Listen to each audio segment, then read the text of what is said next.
Hi everyone, welcome to Cooking with Chef Rich. Today we're going to be making eggplant rollatini. This was actually a request from Sandra. So she loves my eggplant rollatini, she wants to know how to make it, so today I'm going to do a video on it. If you like these videos, please like, subscribe, and hit the notification button. Please leave your comments below.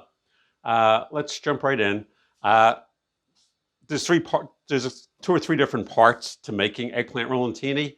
So we're going to start with the first part, and then as we go on, I'll give you other ingredients. For the first part, we're just going to be basically breading the eggplant and frying it. So we'll go through how to do that, and then later on, really the other ingredients are just sauce and cheese, so we can talk about that later, okay? I have some all-purpose flour, about 3 cups of all-purpose flour. I have 2 eggplant here that I have peeled. Some people say you have to salt eggplant. I never salt my eggplant. Try to slice it relatively thin. As far as slicing goes, if your knife isn't sharp enough to slice eggplant thin, try using a serrated edge. That will help you. Serrated edges are generally a little bit easier to cut with. All-purpose flour. I have a teaspoon of salt, teaspoon of garlic, granulated garlic, and a teaspoon of black pepper. So you're going to put in the flour. And I'm going to just mix that up well. And that's just going to add some seasoning, some taste to the flour. I put 6 eggs in here, and I have some flavored Italian breadcrumbs. If you don't have flavored breadcrumbs, you can add about, to this, you can add a teaspoon of salt, teaspoon of black pepper, teaspoon of granulated garlic, and a teaspoon of either basil or oregano or both, and mix it up. I'd give it a taste. As long as it has some flavor, that's fine. If it has no flavor after you add that stuff and mix it, you can add another teaspoon of each. But really, you just want it to have some flavor. So once this is mixed up, we'll show you what to do next. All right, so to bread this is very, very simple. We're gonna dip it in flour and then just kind of take off all the excess flour. We're gonna dip it in egg. Always let some of the egg dip off, or drip off, I should say, excuse me. And then we're gonna put it in breadcrumbs. You wanna make sure that it gets pretty well coated. So I kind of, okay, so we'll put it down. And basically you're just gonna do all this eggplant the same way. Each eggplant I got roughly about 10 pieces from. They were a relatively big eggplant. If you're using a smaller eggplant, you'll probably get 7 or 8 pieces.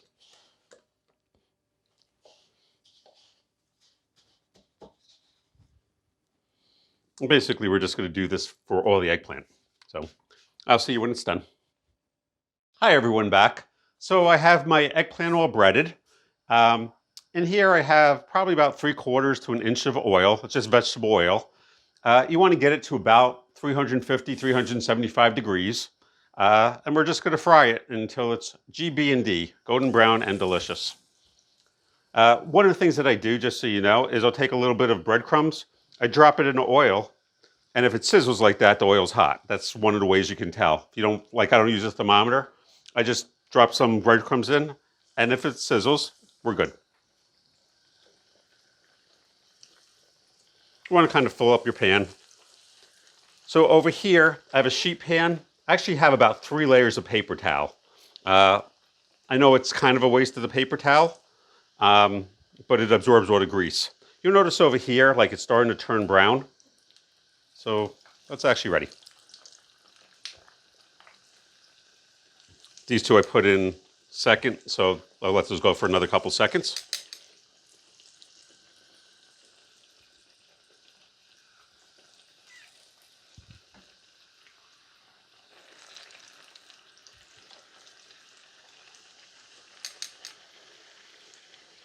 If you think your oil is getting too hot, you can turn it down just a little bit. You want your oil to remain hot the whole time, but you don't want it to get to like 500 degrees.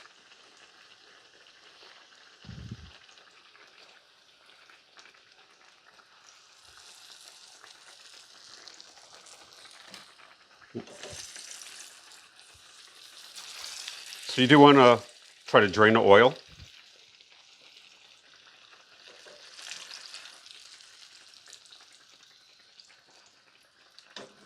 Put them down separately. And basically fry all your eggplant in same exact way. So I'm going to do all this, and I will see you when it's done. So our eggplant is in the refrigerator cooling down. I let it sit out for half hour, 45 minutes to actually cool it a little bit, and now I have it in the refrigerator. One of the things that I forgot to mention before, a very, very important part of eggplant rollatini, is the filling. So we're going to work on the filling right now. I have some ricotta cheese, or ricotta as the Italians say. Uh, I am going to list all the ingredients in the description down below, so don't worry about quantities. I have eggs. I have mozzarella cheese. I have a cup of flavored breadcrumbs. I hope that's enough. If it's not, then I might have to add a little bit more. I have a teaspoon of salt, teaspoon of pepper, teaspoon of granulated garlic, teaspoon of basil, teaspoon of oregano. And like I said, I'll list all that. And then I'm going to just take this and mix it all up. If you have kids, they love doing stuff like this. It's like, Mommy, can I mix that? They love having their hands in it. If they do, try to put a glove on them, just for, who knows where kids' hands have been. But anyway, you mix it up really, really well. You definitely need the eggs in here, because without the eggs, when you bake it, it will basically all fall out of the eggplant. The eggs are what bind it. So I have this all mixed up. If you look at it closely, it's still what I call a little bit loose. Like it kind of is together, but I'm going to add a little bit more breadcrumbs. I want it to be a little bit stiffer. Just like I said, when I put it in, when I put it into the eggplant, I want it to stay in there. When you bake it, you don't want it to all ooze out because it's too soft. Definitely a bit more stiffer, and this will work perfectly. So we'll get our eggplant ready, and I'll show you what it looks like in a little bit. Hi, everyone. So we're back with our eggplant rollatini. I'll tell you where we're at. We have refrigerated this, so it's now cold. Some of the ones that are like odd shaped, I've kind of just trimmed so they're nice and flat. They'll fit nicer in a pan. You'll notice like this one's a little, like I didn't trim it, so it's a little bit awkward, but that's fine. I have a pan here, which I've put a nice layer of sauce on. You want it to be a little bit of a heavier layer of sauce, as opposed to a thin layer. I use Barilla with tomato and basil. First thing we're going to do, I'm going to do one or two of them in front of you, and then I'll do the rest. I'm going to put like a nice layer of sauce over here. And once again, without doing this step, the eggplant tends to be very, very dry.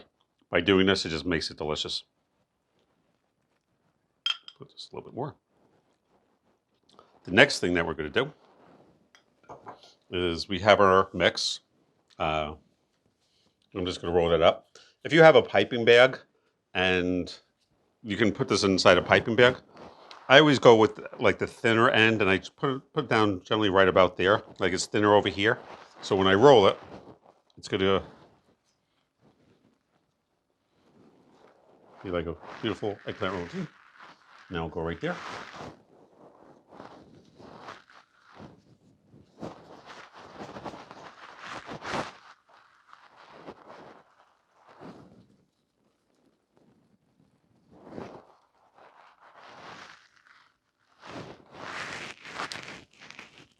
I'm going to do the rest of it, and I'll show you what it looks like.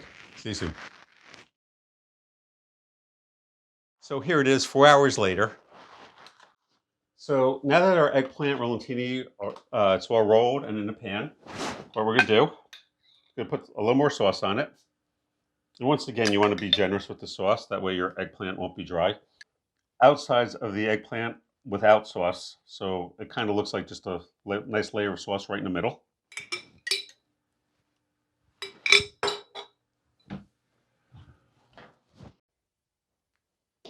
Once the sauce is done, we're going to put some mozzarella on there.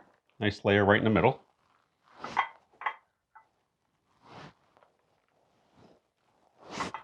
So we have our sausage cheese on top of the eggplant, and now we can do one of two things. I'm going to show you first the first one, and then we'll talk about the second one. What I'm going to do here is I'm going to put some plastic wrap over, and basically to cover it. What this is going to do, this has to get covered. If you have a lid for this pan, great. If you don't have a lid, you can use aluminum foil. We're going to stick this in the oven, I know a lot of you are thinking that you can't put plastic wrap in the oven. Believe it or not, you absolutely can, and it'll be fine.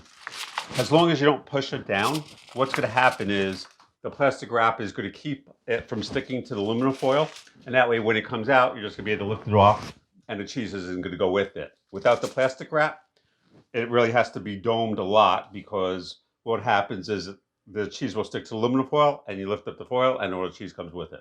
So this is going to go in the oven right now. This takes a solid hour at about 400 degrees. So that's going to go in. The way that you know that it's done, if you lift up a corner, you should get a burst of steam. If you don't get a burst of steam, that means that the insides of it aren't hot, and the eggs inside, we had mixed eggs into the ricotta mix, the eggs won't be cooked fully. So you really want to make sure you get a burst of steam. At that point, the cheese will be nice and melted, and it'll be good to go. This pan, we can do one of two things. We can wrap it up in plastic wrap and stick it in the refrigerator, and this will stay in the refrigerator for 3 days without a problem. The sauce keeps it really nice. The other thing you can do is you can freeze this and use it at another point. This will actually stay for 3-4 weeks in your freezer without a problem. You just have to make sure you take it out the day before you want it, leave it in your refrigerator, defrost it. Definitely put a pan underneath to catch the water, because when it defrosts, it'll definitely let some water out, and you don't really want to have a mess in your refrigerator. But it freezes fine. So wrap is still intact. Cheese is nice and melted, a little bit brown on the sides. But also when I lift it up, I got that burst of steam, which means it's hot inside, and that's the most important thing. You really need it to be cooked inside. So as you can see it is. I'm going to put this on the plate and I'll show you what it looks like. See you in 2 minutes. Hi everyone. So I put my eggplant rollatini on a plate and I garnish it with just a little bit of parsley. And you can see, so this pan actually holds 12 nice pieces. It'll feed 6 people very, very comfortably. And this is a nice sized portion. So anyway, thank you for watching. Be well.